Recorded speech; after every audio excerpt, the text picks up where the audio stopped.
Hello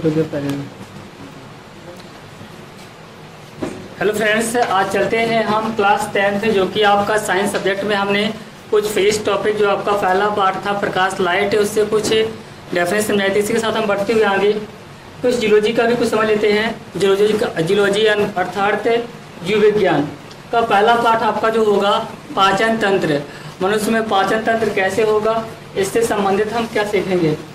तो मनुष्यों में पाचन क्या होता है, क्लियर। तो यानी कि ऐसे कि मैं आपको बता दूं, मानव का पाचन तंत्र ये आपका फिगर बना हुआ है, आप देख सकते हैं। ये मानव है। मानव में आप देखिए ये आपका होता है, यहाँ से मुख होता है। मुख के बाद एक आपकी आहार नाल निकलती है, आपकी दो नली निकलती हैं, एक को कहते हैं आहार नाल और एक आपकी फेफड़े की ओर जाती है। इसी में आपका दांत होते हैं, दांत से आपकी जीभ स्थित होती है, चबड़े स्थित होते हैं। आगे बढ़ते जस्ट नीचे आपकी होती है लाल ग्रंथियाँ, ये आपकी ग्रसनी है, ये आपका कंठ द्वार है, ये आपकी ग्रास नली है। और आगे चलते हैं तो ये ग्रास नली जाने के बाद यकृत में खुलती है। इसके बाद आमाशय, ये आपका आमाशय होगा।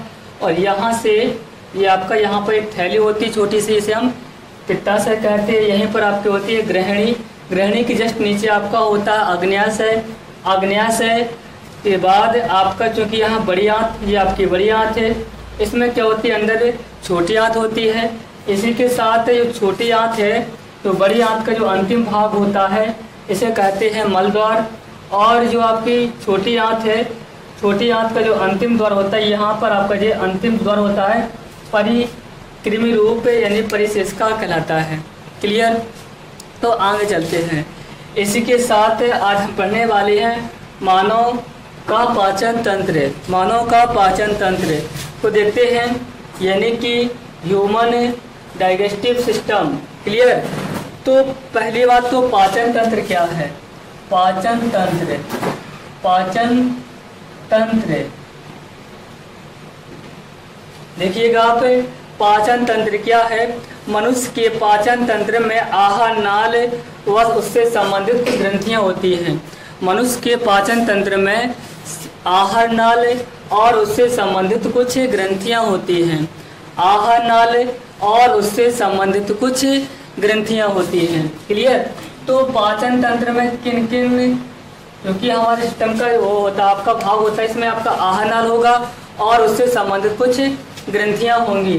तो यहाँ से हम पढ़ेंगे भाई आहार नाल क्या होता है। आहार नाल, आहार नाल और उससे संबंधित ग्रंथियां। आहार नाल और उससे संबंधित ग्रंथियां, उससे संबंधित ग्रंथियां। क्योंकि मनुष्य को पाचन तंत्र को दो भागों में डिवाइडेशन किया गया है, आपका आहार नाल और उससे संबंधित कुछ ग्रंथियां। तो जैसे कि मैंने आपको बता दूं संबंधित ग्रंथियां क्या होती हैं। संबंधित ग्रंथियां आपकी होती हैं जैसे कि नंबर 1 मैं कह दूं मुख एवं मुख गुहिका, मुख गुहिका, क्लियर। नंबर 2 क्या होगी आपकी, नंबर 2 आपकी होगी ग्रसनी। क्या होगी आपकी, ग्रसनी, ग्रसनी। नंबर 3 क्या होगी आपकी, ग्रास नली, ग्रास नली। इसके बाद क्या हो गया आगे आप देख सकते हैं ग्रास नली। फिर होता है आमाशय, नंबर 4 आमाशय, आमाशय। इसके बाद आपका होगा छोटी आंत, नंबर 5 छोटी आंत, छोटी आंत। और नंबर 6 आपका होगा बड़ी आंत। क्या होगा आपका बच्चों, बड़ी आंत। तो ये आपकी संबंधित ग्रंथियां हैं कि आपकी ये संबंधित ये आपकी आहार नाल के मुख्य भाग हैं। क्या है आपके, ये आहार नाल के मुख्य भाग हैं। तो चूंकि आहार नाल जो हमारी बहुत बड़ी होती है, क्या होती है, बहुत बड़ी होती है, इसको निम्नलिखित भागों में हम बांट सकते हैं, अलग अलग। क्या कर सकते हैं, अलग अलग बांट सकते हैं। संबंधित ग्रंथियां क्या होती हैं, संबंधित ग्रंथियां। आपकी संबंधित ग्रंथियां क्या होंगी, आपको बता दूं, लार ग्रंथियां, लार ग्रंथियां, और आपका होता है यकृत, और आपका होता है अग्न्याशय, और आपका होता है अग्न्याशय। तो यहाँ से बात चलती है आहार नाल क्या है और आहार नाल को कितने भागों में बांटा गया है। क्लियर। तो आपका जो मनुष्य की आहार नाल होती है लगभग 8 से 10 मीटर लंबी होती है। कितनी होती है? मनुष्य की जो आहार नाल होती है 8 से 10 मीटर लंबी होती है। अब यहाँ से कुछ लोगों को दिक्कत प्रॉब्लम ये हो रही है कि सर आहार नाल जो होती है हमारी 8 से 10 मीटर लंबी एक नली होती है। 8 से 10 मीटर लंबी एक नली होती है। इसको निम्नलिखित भागों में बांटा गया है। जैसे कि कुछ आपकी जो 8 से 10 मीटर लंबी नली है, कहने का मतलब मैं आपको ये बता दूं कि ये आपकी नली है, कहने का मतलब कितनी है? 8 से 10 मीटर है आपकी। क्लियर। 8 से 10 मीटर है। तो इस नली का मैंने कुछ भाग मैंने ले लिया मुख्य एवं मुख्य गुहिका, और कुछ भाग को मैंने कह दिया कि ग्रसनी है, कुछ भाग को मैंने कह दिया कि ये ग्रास नली है, और कुछ भाग आपका मैंने कह दिया कि आमाशय वाला भाग कहलाएगा, और इसके बाद मैंने कह दिया कि छोटी आंत वाला भाग है, और ये वाला भाग आपका बड़ी आंत वाला भाग है। तो चूंकि जो आहार नाल होती है, आहार नाल यह है मनुष्य की सबसे बड़ी क्या आपकी सबसे लंबी नली है। यह लगभग 8 से 10 मीटर लंबी नली होती है। इसको निम्नलिखित भागों में बांटा गया है। नंबर फर्स्ट, मुख्य एवं मुख्य गुहिका। क्लियर आपका? मुख्य एवं मुख्य गुहिका, ग्रसनी, ग्रास नली, आमाशय, छोटी आंत, बड़ी आंत।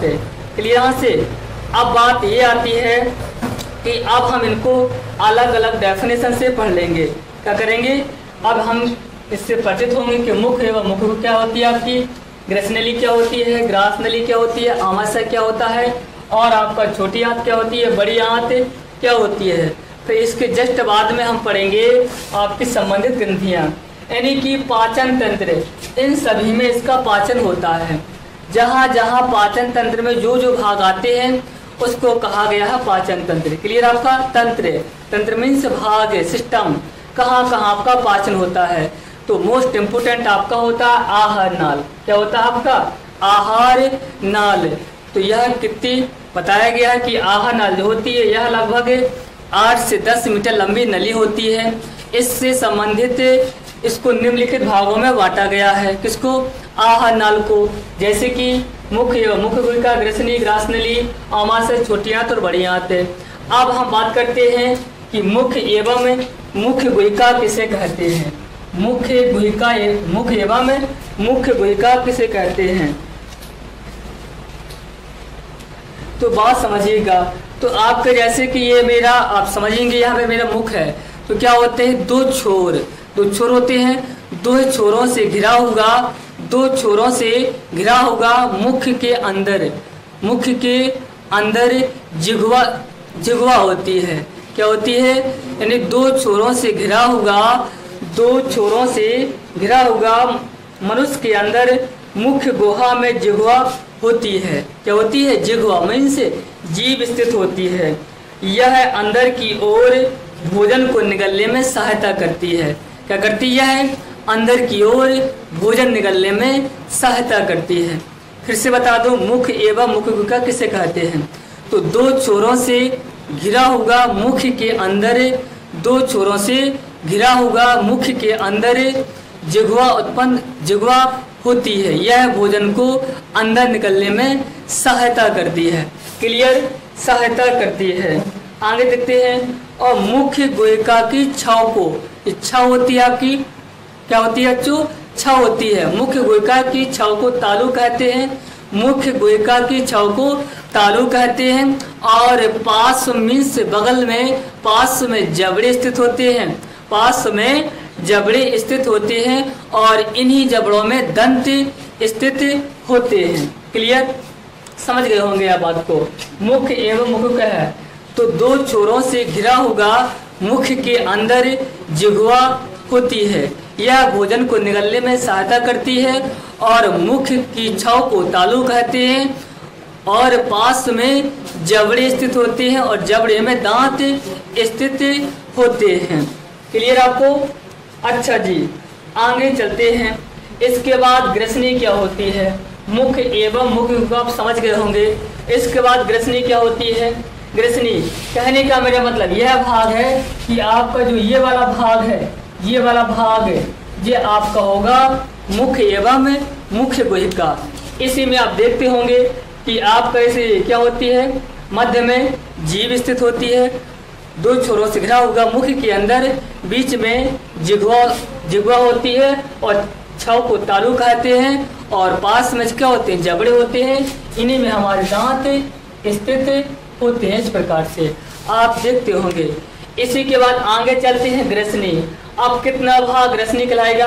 कहने का आहार नाल जो है हमारा, यहाँ से मुख से लेकर के जो नली आपको दिख रही है, ये पूरी कहाँ तक, बड़ी आंत तक, छोटी आंत बड़ी आंत तक पूरी ये आहार नाल कहलाएगी। ये होती है आपकी नली, पूरी होगी आपकी, पूरी आपकी आहार नाल कहलाएगी। अब ये भैया क्वेश्चन ये कर रहे थे, स मनुष्य तो होता है जो कि आपका लगभग कितना होता है आपका मनुष्य की लंबाई? किसी की 5 फुट 5.5 फीट होती है, किसी की लंबाई 5 फीट और 5.5 फीट। तो ये आहार नाल तो बहुत लंबी होती है, 8 से 10 मीटर लंबी होती है। ये कहाँ बनेगी? तो नली है भाई, कुंडी मुंडी रहेगी आपकी, कुछ यहाँ से ऐसे सीढ़ी आ गई आपकी, यहाँ के बाद बिल्कुल ऐसे क्या होगी आपकी, कुंडी मुंडी होगी, तो कोई लंबाई की नहीं आएगी आपकी। आगे बस समझ में आपको? अच्छा जी, तो अब चलते हैं बात ग्रसनी। ग्रसनी क्या होती है आपकी? तो ग्रसनी जो है, ग्रसनी मुख्य गुहिका का पश्च से छोटा भाग होता है। पश्च से छोटा भाग होता है। इसके पृष्ठ भाग को नासाग्रसनी और अग्र भाग को मुख्य ग्रसनी कहते हैं। ग्रसनी मुख्य गुहिका का पश्च से छोटा भाग है। जैसे कि आपका जो मुंह है, आपका जो मुंह है, तो ये पीछे वाला भाग होगा, ये आपका आगे वाला भाग हो गया। क्लियर यहाँ से? तो ये आपका ग्रसनी है, मुख्य गुहिका का पश्च, मतलब पीछे वाला छोटा भाग होता है। मुख्य गुहिका का पश्च ग्रसनी क्या? यह है मुख्य गुहिका का पश्च, मतलब पीछे, पीछे पीछे है ना जी, पीछे पीछे पश्च छोटा भाग होता है। और इसके अग्र भाग को नासाग्रसनी और यहाँ से अग्र भाग को, इसके पृष्ठ भाग को नासाग्रसनी और अग्र भाग को मुख्य ग्रसनी कहते हैं। तो बात समझिएगा। तो ये आपकी ऐसे कीजिए, आपके यहाँ से ग्रसनी होती है, ग्रसनी यहाँ से आपकी 2 नली होती हैं। कितनी होती हैं आपकी? 2 नली। तो एक आपकी जी आपकी मुख्य ग्रसनी है, मुख यहीं से आपका खाना जाएगा, और एक आपकी होगी नासाग्रसनी। देखो जी आपकी जी नासाग्रसनी है जी, ये आ गई आपको, वो आपकी 2 नली में से आपको ये आपकी नासाग्रसनी कहने का मतलब ये आपकी मुख्य ग्रसनी है। क्लियर? आपको बात समझ में आ गई यहाँ से? अब दोनों का सिस्टम क्या होता है, दोनों जाति जी एक ही नली में खुलती है, दोनों जाति जी एक ही नली में खुलती है, यानी कि नासाग्रसनी और मुख्य ग्रसनी एक ही नली में आना है। अब कहेंगे भैया आप जी भोजन जो होता है यहाँ से जाएगा, कभी कभार हमें फदूका लग जाता है, तो नाक से पानी आ जाता है पीटे तन, तो वही ये अब यहाँ पर होता है ढक्कन, यहाँ पर होता है आपका ढक्कन। कहने का मतलब जब हम भोजन करते हैं तो आपकी ये ढक्कन बंद हो जाता है, आपका भोजन यहाँ चला जाता है। क्लियर? सांस लेंगे फिर खुल जाएगा, फिर आप चबाएंगे, जैसे जाता है तो ढक्कन आपका बंद हो जाता है, ताकि आपका भोजन वो आपका ऊपर ना हो जाए। कभी कभार एकदम से आपने उसी टाइम आपने खाना खाया, कुछ पिया खाया, और उसी टाइम आपका ये सांस लेते हैं, कभी कभार फदूका आ जाता है। क्लियर यहाँ से आपको? तो क्या कहा मैंने, जैसे मुख्य गुहिका का पश्चात, यह मुख्य गुहिका का पश्चात छोटा भाग होता है, पश्चात छोटा भाग होता है। देखो ये ग्रसनी है, ये आपकी यहाँ इतना भाग क्या ग्रसनी का होता है, ग्रसनी है, मुख्य गुहिका का पश्चात छोटा भाग है। इसके अग्र भाग को कहते हैं, इसके अग्र भाग को मुख्य ग्रसनी कहते हैं, अग्र भाग को कहते हैं मुख्य ग्रसनी, और पश्चिम भाग को आपको नासाग्रसनी कहते हैं। क्लियर आपको? अब नासाग्रसनी भी पढ़ लेते हैं। नासाग्रसनी क्या होती है आपकी? नासाग्रसनी क्या होती है? तो नासाग्रसनी छाती द्वारा ग्लेटिस द्वारा ग्राफ नली में खुलती है। समझ आ रही बात को? तो क्या होती है आपकी नासा ग्रसनी जो होती है, नासा ग्रसनी जो होती है छाती द्वार। आपकी बात समझ नहीं आ रही, देखो ये आपकी नासा ग्रसनी, जो नासा ग्रसनी है ये है आपकी, तो अलग है भाई। ये आपकी नासा ग्रसनी क्या होती है, यानी कि छाती द्वार, छाती द्वार, छाती द्वार ग्लेटिस से द्वारा, ग्लेटिस से द्वारा आपकी ग्रास नली में खुलती है।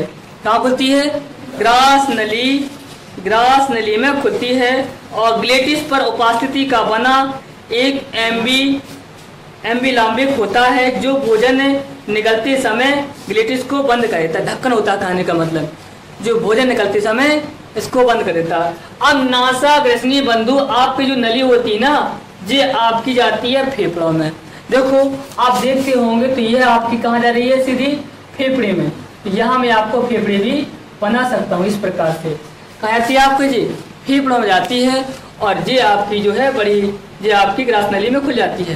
क्लियर यहाँ से, तो ये वाली बात आप समझनी पड़ेगी आपको बात। इसी के बाद आगे चलते हैं, ये आपकी नासा ग्रसनी हो चुकी है। इसी के बाद मुख्य ग्रसनी क्या होती है, मुख्य ग्रसनी क्या होती है, तो मुख्य ग्रसनी द्वारा ग्रास नली में खुलती है।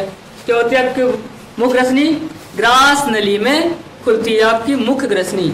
ये मुख्य ग्रसनी होती है जो आपकी ग्रास नली, यहाँ से बड़ी नली हो जाती है, यहाँ से ये ग्रास नली में खुल जाती है। इसी के साथ हम पढ़ते हैं ग्रास नली।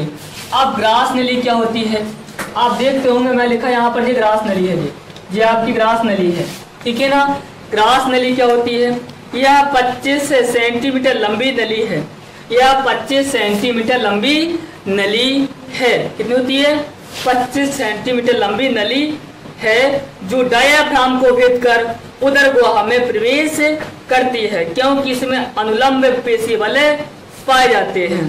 क्या कहा मैंने, यह 25 सेंटीमीटर लंबी नली होती है, जो डायाफ्राम, डायाफ्राम जानते हैं, डायाफ्राम यहाँ देखो ये फेफड़े होते हैं आपके जी, इसको भेद कर निकल कर इसको यहाँ से आपकी निकल जाएगी, इसको भेद कर, ये आपके डायाफ्राम है, जो आपका ढांचा जो होता है क्या होता है, ये आपका डायाफ्राम है। इस डायाफ्राम को भेद कर निकल करके आगे आगे निकल करके आपकी जी क्या होती है, उदर गुहा, जी आपका होता उदर गुहा। इतना भाग क्या होता है आपका, उदर गुहा, उदर गुहा में प्रवेश करती है। आगे बात समझ में। और क्योंकि इसमें अनुलंब पेशी वाले भी पाए जाते हैं, ये भी आपको देख लेना है। इसी के बाद देखो उदर गुहा में प्रवेश करके, अब उदर गुहा में प्रवेश करने के बाद उदर गुहा में आपका होता है आमाशय। जैसे आपकी ये बड़ी ग्रास नली उदर गुहा में प्रवेश करेगी, आपके कहाँ, आमाशय में खुल जाती है। कहाँ खुलती है आपकी जी, आमाशय में खुल जाती है। तो बंधु आमाशय क्या होता है, अब पढ़ेंगे आमाशय।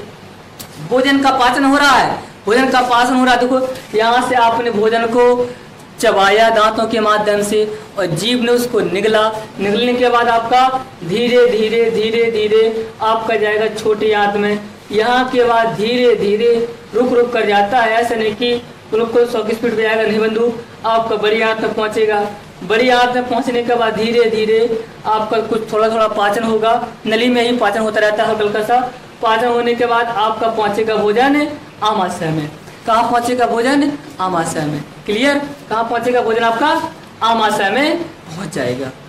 बात समझिएगा बात को। तो यहाँ से आमाशय क्या हुआ, यह आहार नाल का सबसे चौड़ा भाग है। जो आपकी आहार नाल है, ये आपकी आहार नाल ही कहलाएगी। तो आहार नाल का सबसे चौड़ा भाग है, आहार नाल का सबसे चौड़ा भाग है। जो कितनी चौड़ा हो गया, तो यहाँ से आप देखिए कितना चौड़ा हो गया ये भाग। अब जी यहाँ तो चौड़ा जाता है, यहाँ से क्या होती है आपका, चौड़ी हो जाती है आपकी, ठीक है ना। यहाँ से तो यह है आहार नाल, जी आपकी आहार नाली कहलाएगी। यहाँ से यहाँ तक आप कीजिए आहार नाली, क्योंकि आहार नाल तो पूरा है, यहाँ से लेकर पूरा आहार नाल है। आहार नाल को निम्नलिखित भागों में बांटा गया है भाई, आहार नाल को निम्नलिखित भागों में बांटा गया है। अब आहार नाल का तो भाग तो है, ये भी आहार नाल का भाग था, ये भी आहार नाल का भाग था, और ये भी आपका आहार नाल का भाग ही है आमाशय। तो आहार नाल का भाग तो है, लेकिन यह सबसे चौड़ा भाग कहलाएगा हमारा। क्या होगा बंधु, आहार नाल का सबसे चौड़ा भाग होगा। तो यह आहार नाल का सबसे चौड़ा भाग है। इसकी लंबाई 25 से 30 सेंटीमीटर और चौड़ाई 7 से 10 सेंटीमीटर होती है। लंबाई कितनी होती है, आमाशय की लंबाई 25 से 30 सेंटीमीटर और चौड़ाई कितनी होती है, 8 से 10 सेंटीमीटर होती है। इस बात को आपको याद कर लेना है कि लंबाई जो होती है आमाशय की 25 से 30 सेंटीमीटर होती है और चौड़ाई जो होती है आपकी 8 से 10 सेंटीमीटर होती है। यह आहार क्योंकि आपका जो आमाशय है, आमाशय की हम बात कर रहे हैं, यह आहार नाल का सबसे चौड़ा भाग होता है। इसकी लंबाई 25 से 30 सेंटीमीटर होती है और चौड़ाई आपकी 8 से 10 सेंटीमीटर होती है। आगे बात चलती है तो इसको 3 भागों में बांटा गया है। इसको 3 अब बात चलती, कभी कभी पूछ लेते हैं लगभग आपका जो खाना होता है यहाँ भी आपका 3-4 घंटे यहाँ भी खाना रुकता है। ऐसा नहीं कि आपने खाया, आपका खाना डायरेक्टली छोटी आते बड़ी आते पहुँच गया, नहीं पहुँचता है।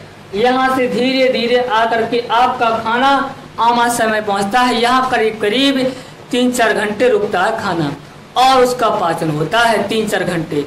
3-4 घंटे आपका आमाशय पाचन होता है, मैंने आपको बता दिया है। क्लियर? यहाँ के बाद पाचन होने के बाद आपका पहुँचेगा, धीरे धीरे से पहुँचेगा आपका छोटी आंत में। छोटी आंत में भी आपका करीबन काफी टाइम तक आपका पाचन होता है। क्लियर? छोटी आंत में पाचन होने के बाद यहाँ देखो, पाचन होने के बाद पाचन होता होगा आपका पहुँचेगा कहाँ? इस कृमि रूप पर इसका जो है बड़ी आंत में पहुंच जाता है। बड़ी आंत में पहुंच जाएगा। अब देख रहे होंगे, अब यहाँ से बड़ी आंत तक पहुंच गया तो बड़ी आंत तक पाचन होता होगा, ये आपकी बड़ी आंत है। पाचन होते हुए आपको कहाँ आपका पूरा पाचन हो जाएगा। तो वो जो अवशेष अच्छे पदार्थ है, शरीर ने हमारे पौष्टिक आहार ले लिए और जो अपशिष्ट पदार्थ है वो आप मल द्वार के द्वारा बाहर निकाल देते हैं। इस प्रकार से पाचन होता है आपका।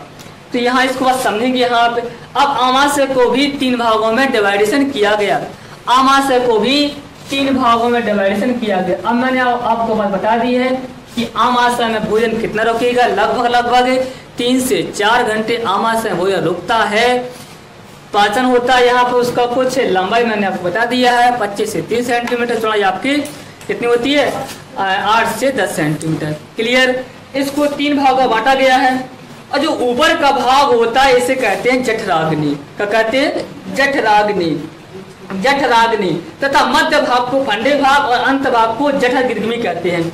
तो जो ऊपर का भाग होता है, ऊपर का भाग हमारा जो होता है इतना वाला भाग, कहने का मतलब इसको हम कहेंगे जठराग्नि। और मध्य का भाग होता है इसे हम कहेंगे, मध्य भाग को हम कहते हैं आपका फंडिक भाग कहते हैं। क्या कहते हैं बच्चों?